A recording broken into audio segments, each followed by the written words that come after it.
certainly still big question marks around the demand picture, even as we start to see some of the states reopen here in the U.S. Warren Buffett weighing in on that over the weekend in terms of where he expects the price action to go. He also talked about Berkshire's role in the takeover of Anadarko Petroleum. Take a listen. It was attractive at oil prices that then prevailed. And it doesn't work, obviously. It doesn't work at $20 a barrel. Certainly doesn't work at minus $37 a barrel, but it doesn't work at $20 a barrel. And everything the oil companies have been doing, whether it's Exxon or Occidental or anybody else, it doesn't work at these oil prices. That's why oil production is going to go down a lot in the next few years, because it does not pay to drill. Now, that's happened at other times in the past. But the situation is, you don't know where you're going to store the incremental barrel of oil, and oil demand is down dramatically. And for a while, the Russians and the Saudis were trying to outdo each other in how much oil they could produce. And when you've got too much in storage, it doesn't work its way off that very fast.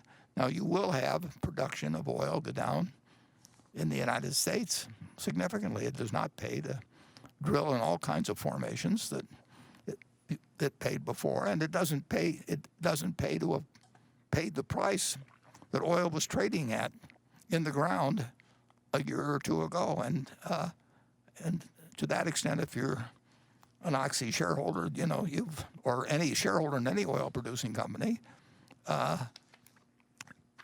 you join me in having made a mistake so far in terms of where oil prices went, and who knows where they go in the future. Jared, I want to get your thoughts on that. I mean, he says $20 a barrel just doesn't work at that price. We're looking at WTI today, $20.83 is what it's trading at. Certainly, as Warren Buffett there points out, the big question is not just about demand, but where all the oil is going to be stored.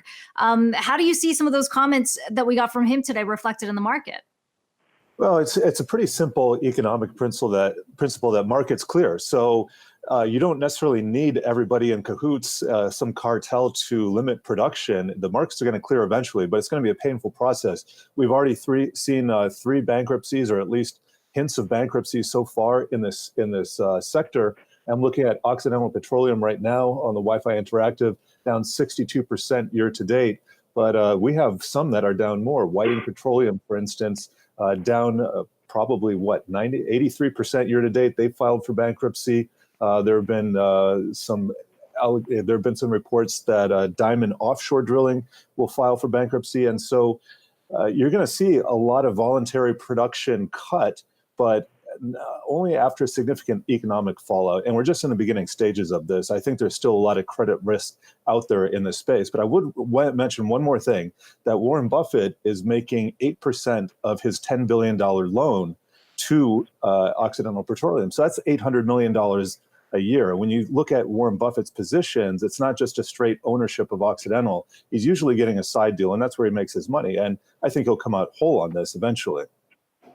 I mean, what can you say? The man's right. It doesn't work at negative 37. To your point that we're going to clear here, where do we find where we eventually land? And I think it's interesting, Goldman Sachs saying that they remain bullish on oil prices in 2021. Still, to steal something that Buffett has said before and said over the weekend, and it was about equities, nobody knows what's going to happen with the market, and anybody that does know, probably doesn't. I think we have yet to figure out what is happening with oil demand, how much we will see production cut back, what that will do for prices. So there's a lot of questions out there. And for Warren Buffett and others, it is causing problems. Hey investors, Zach Guzman here. Are you interested in learning more about the markets and getting the latest financial news? Well, then click right here to subscribe to our Yahoo Finance YouTube channel. Get the latest up-to-the-minute market analysis, big interviews in the world of finance, and information on how to manage your money every day wherever you are.